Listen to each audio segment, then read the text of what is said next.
Thank you all so much for tuning in tonight. Getting the metaphorical elephant out of the room, as I am here to the microphone this evening, there is a rather strong thunderstorm passing through my area.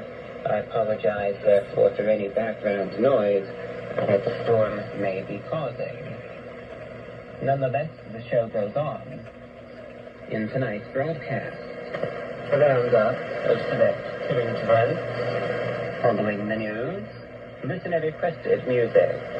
Please stay tuned. The news is next. 8 Israeli soldiers have been killed in southern Gaza, marking it the deadliest day in months to the IDF. Hamas fighters killed 8 Israeli soldiers traveling in military vehicles in Rafah after firing rocket-propelled grenades and then ambushing a support force deployed to the scene. The attack on Saturday marked one of the deadliest days for Israeli soldiers in Gaza in months, as its ground invasion of the southern region continues to ramp up. Hassan Brigade, Hamas's armed wing, said in a statement that its soldiers carried out a complex ambush against enemy vehicles in the Saudi neighborhood of Tal al-Sultan district, western Rafah city. The armed group said it fired Yasin 105 RPGs at a D-9 military bulldozer, killing and wounding an unidentified number of Israeli soldiers. A rescue force vehicle that later arrived was also attacked, resulting in its destruction and the death of all its occupants. Israel's army said in a statement the 8 soldiers fell during operational activity in southern Gaza. Daniel Hagari, Israel's military spokesperson, said an investigation will be launched into how exactly the attack occurred. Saturday's casualties will likely fuel calls for the ceasefire and heighten Israeli public anger. In January, 21 Israeli troops were killed in a single attack by Palestinian fighters in central Gaza. I hope they do something. Mohammed El-Masri, This world is professor at the basically Bervard screwed, you Institute know? for Graduate Studies, said Saturday's attack shows Israel's stated goal of destroying Hamas still remains elusive after 8 months of combat.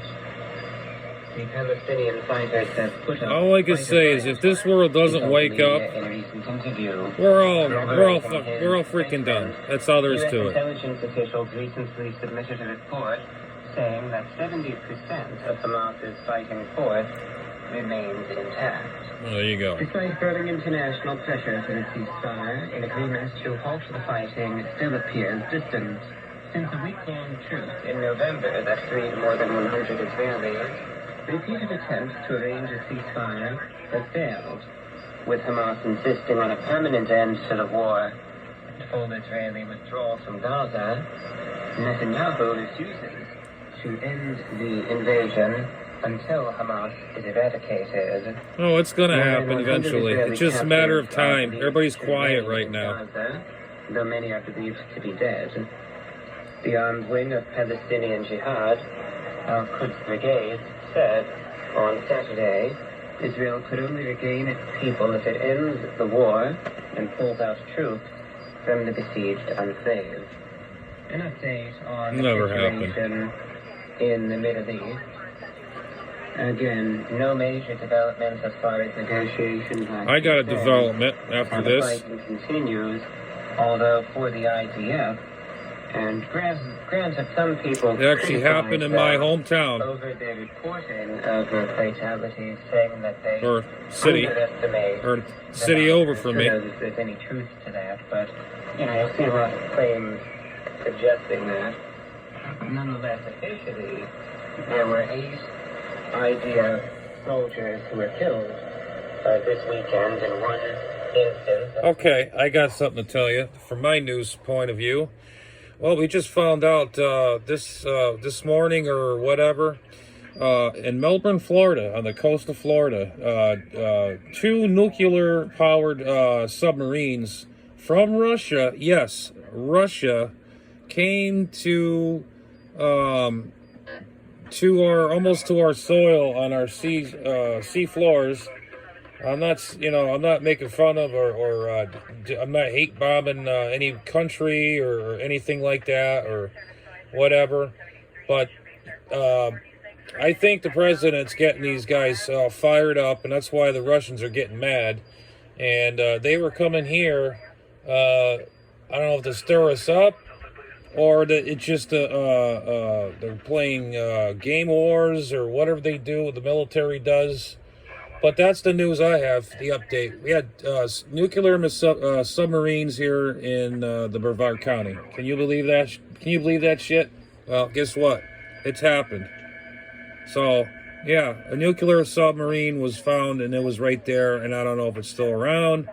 But, yeah, it's in the news. It's in the news, guys. It's in the news. So that's how close to comfort that I'm at right now.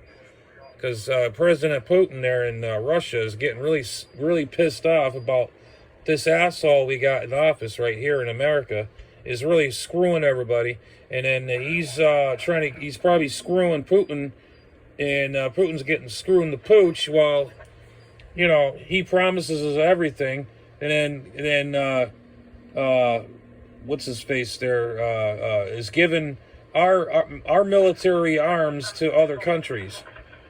And he probably promised Putin or something, and then probably Putin never got nothing. So, I have friends in Russia, and it's too bad they have to deal with this crap. It's sad. It's a sad world. It's us Americans are suffering. Other people from other countries are suffering, dying, and all this.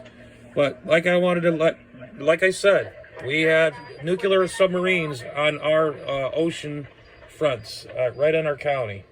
Not about 7.5 miles away from me. So put that in your hat and put your thinking caps on and see how far off we're in trouble. That's all I got to say about that. To the Israeli military. However, as the news wire noted, the rebel group has also targeted ships and sailors that have nothing to do with the war. About half of all international cargo boats have been diverted through the critical shipping corridor amid the ongoing conflict. Separately, the U.S. destroyed 2 drone boats in the Red Sea that held bombs, as well as a drone that was launched. Hey, that's what's going to happen to us eventually. There you go. The Houthi group. CENTCOM acknowledged that one commercial sailor from the Liberian-flagged, Greek-owned cargo carrier, Tutor, had been missing since Wednesday after the Houthis used an explosive drone to strike the boat. The crew abandoned ship and were rescued by the USS Philippine Sea and partner forces. But the Tutor remains in the Red Sea and is taken on water. During the evacuation, one sailor is This world, it's sad. This whole world is sad. We're all fighting, killing each other, it is sad. It really is. While most of the Houthis attacks since November have been unsuccessful, can't have peace in this world anymore. There's no peace. None. No more. On a daily basis, several commercial ships have been struck. And what about us? We've had freaking nuclear submarines in my backyard, basically. The U.S. Navy is likely spending more than $2 million on each surface-to-air missile to take down each Houthi attack. An update on the situation in the Red Sea. These strikes by the Houthi group, I don't think this really comes as any surprise, I should add, continue. And essentially this time, the Houthis struck using, again, an explosive drone, a cargo carrier vessel, and again, in the chaos, the crew abandoned the ship. One of the sailors is now missing. We've already went through this already. Especially when it's been days since someone... What about Florida? What about the nuclear submarine? Dead. But one could hope for the best, and hope that this sailor is rescued, miraculously alive and well, but the odds of that happening diminish by the day, of course. And still the airstrikes against the Houthis continue, now with various radar sites being targeted, but again, given the extensive arsenal that the group has, maybe this will deter its capabilities a little bit, if the radar is actually that crucial for their operation, although it makes me wonder why the radar sites weren't targeted sooner, if that's the case. But nonetheless, we will see if that actually has any impact on the capabilities and operation of the Houthi group and their strikes in the Red Sea. But I have my significant doubts that it will make any difference at all. A Maine State Police tactical team shot a man on a rooftop early Saturday after an hours-long standoff in which authorities said he opened fire at officers, 2 homes burned down, and one person who fought with the shooter remained missing. Police issued a shelter-in-place order, evacuated homes, and closed a section of the street in Auburn, triggering memories of a mass shooting in neighboring Lewiston less than 8 months ago. I can't believe they did not mention anything about Florida. What happened? It just happened. Right? Nothing happened, but they were spotted right on our ocean ways, right here in our oceans. Morning here in Auburn, said Timothy Kugel, right in Melbourne, Florida, on the coast. I can't believe it. They don't know nothing about it. We're the only ones that know about it. If you guys don't believe me, look it up. In Melbourne, Florida, in the Brevard County coastal line, that they had nuclear submarines right on our ocean front, right on the coast of Florida. They still haven't mentioned it. A woman called 911 and fled through a window when she heard gunshots. Auburn police officers found the woman hiding down the street about 10 minutes later, and she identified the person who broke in as Hinckley. Officers heard yelling inside the house and saw flames coming from the They should have just whacked the guy, get it over with, instead of dragging it on. You're going to deal with a psychopath, get rid of it. Jeez, he's going to kill a lot more innocent people. Just knock him down. Put him out of his misery. From inside. Shortly before 1:30 a.m., another house on the street was reported on fire. By a wacko. Briefly hiding in a neighboring there you go. And then fled to a flat rooftop of a home down the street, where he began yelling and screaming while brandishing a firearm. Take him down. William Ross of the Maine State Police said a tactical team located Hinckley on the rooftop at 5:30 a.m. and 2 troopers shot and killed him moments later. Oh, gee, well, I'm really surprised. The Auburn Fire Department said there were 3 explosions at around 2:15. Well, at least they got one jerk off the streets. Be related to the fire, and another explosion was heard shortly before 3 a.m. Hinckley had been in custody on a probation violation related to his conviction in 2011. Oh, see, that's the thing. They got these criminals, mass criminals. They slap them on the wrist, and they go out and do it again. And now look at the aftermath. He kills people, and finally they got to execute him right on the top of the rooftop. That makes a lot of freaking sense. Should have kept them in jail for a long time. Had reported in 2012 that Hinckley was initially sentenced to 20 years in the double stabbing of his former girlfriend and a Good Samaritan who attempted to intervene. Unbelievable. So, a tragic situation. Real tragic. They should have done this long time ago. Threw away the freaking key and let him sit there and rot in federal prison. Good, that's the one good thing. But it's very disappointing to me. This is just the way that I see it. I'm not disappointed. He's done it out of his misery. So we don't have to put up with another a-hole on the street killing innocent people. Over and over and over. Someone is a hardcore criminal. They prove that they've learned nothing, that they're not rehabilitated. No, they're not. No, they're not. Like I told you, it's the justice system sucks. The general public. And they get additional charges whilst on the outside. Yeah, and they get slapped on the hand, and they get out, and they do it again.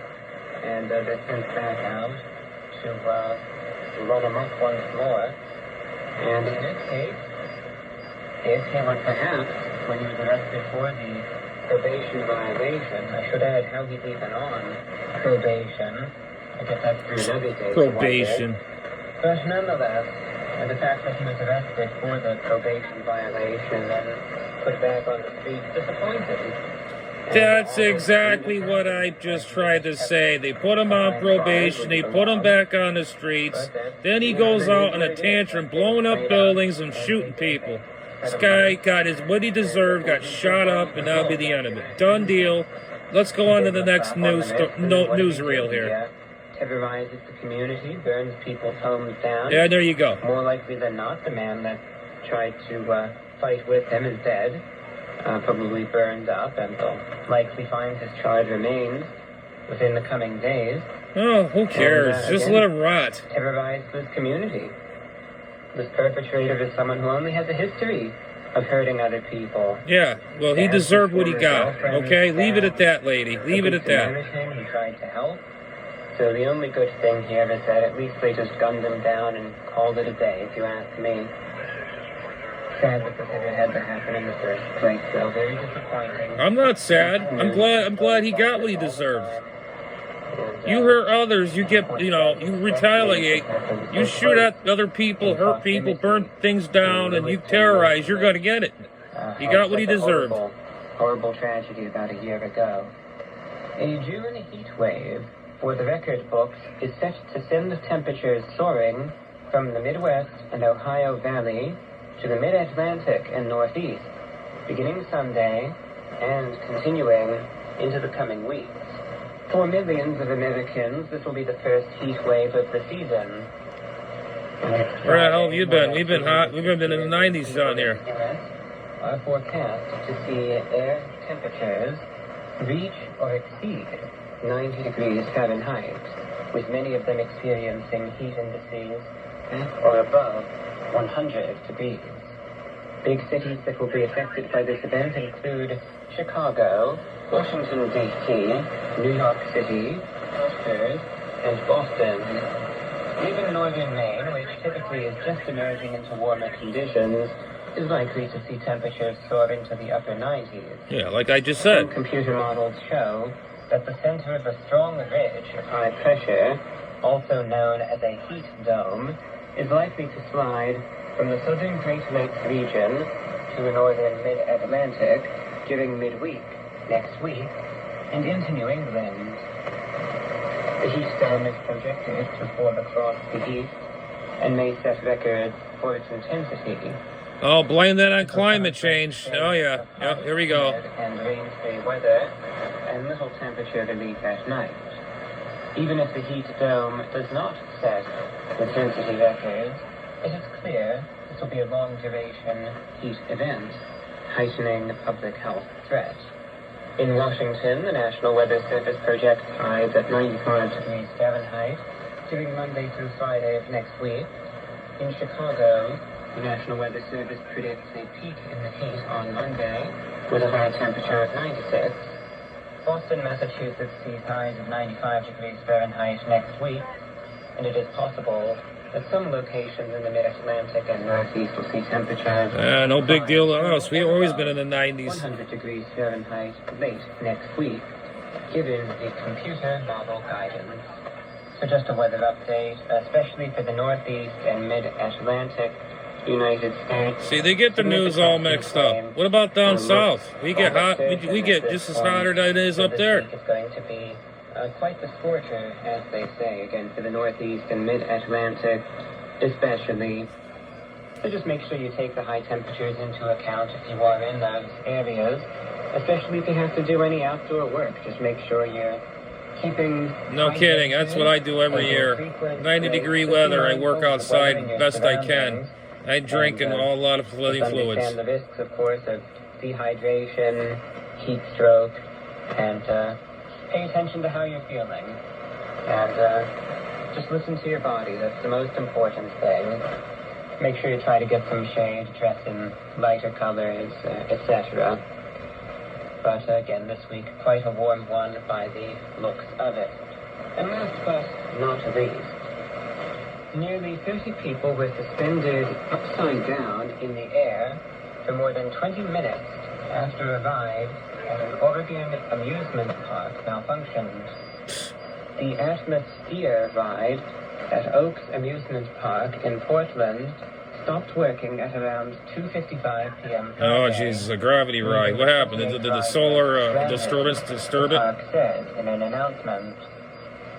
Park staff immediately initiated emergency procedures and called 911. Emergency responders arrived at 3:20 p.m., and within minutes the ride was lowered and guests were able to safely get off. Portland Fire and Rescue said all riders were medically evaluated. The park said one person with pre-existing medical conditions was taken to the hospital for further evaluation. Why do you go on these rides if you got medical conditions? Why? All the riders were released at the park by medics.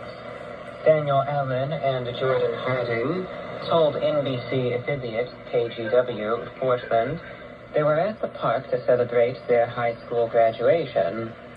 Atmosphere was the first ride of the day. I was excited to go on, Allen told the news station. When you get stuck up there, I don't think you're so excited anymore. Harding said, when they stayed dangling upside down for more than a few seconds, he knew something was wrong. We were just freaking out, she said. People were crying, they were putting into the universe what they wanted to say for their last words. Harding said, hanging upside down for that long was physically tough. My entire waist below was asleep, she told the station. Oaks Park describes Atmosphere as a show-stopping extreme attraction. Yeah, it must be atmospheric conditions slowed it down. Magnetic The pulses. giant blue and black pendulum is two rides in one, giving guests the option to do a 360-degree swing or the 180-degree swing, according to the park's website. It has been in operation since 2021 and has operated without incident to this point, the park said. The park also stated that the response plan was carried out effectively during Friday's incident. The ride will remain closed until further notice. Oaks Park said it will work with the manufacturer and state inspectors to identify what caused the ride to malfunction. Oh, there's a lawsuit right there. Every now and then you see one of these stories about a ride at an amusement park malfunctioning to one degree or another. And, well, thankfully, in this case, it appears as though everyone is all right anyway, which is good news.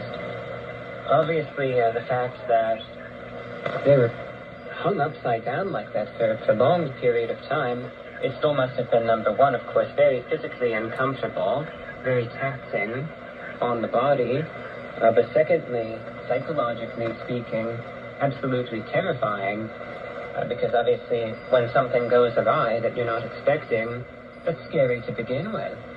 But then where are things going to go from there? Once they're hanging upside down like that, you know, the folks that are in that position, they don't know how long Okay, they're on like and that. on and on. Okay, then let's go on. How it happened. They could have just sued these people. Be done with it. Careening to the ground now at any moment, and that's going to be that. Right? There's all these sorts of what ifs and worries and fears, and thankfully they were able to get rescued pretty quickly. But for the time that they were hanging upside down like that, I'm sure it must have been very scary. You know, people go to these amusement parks. I don't go on them damn rides. Screw that crap. Perhaps with a little bit of, you know, the adrenaline rush, especially for these sorts of high-intensity rides. But the name of this ride, Atmosphere, I think it took the name to a whole new level, unfortunately. And hopefully, they'll find what caused the malfunction. I'll tell you what. You know what it is? Maintenance. That's the problem. These days, especially. But even if I still did, I wouldn't be going on that ride, even if there wasn't any. Oh my God, we're gonna go on more about this. Let's go on to the next one. Let's go.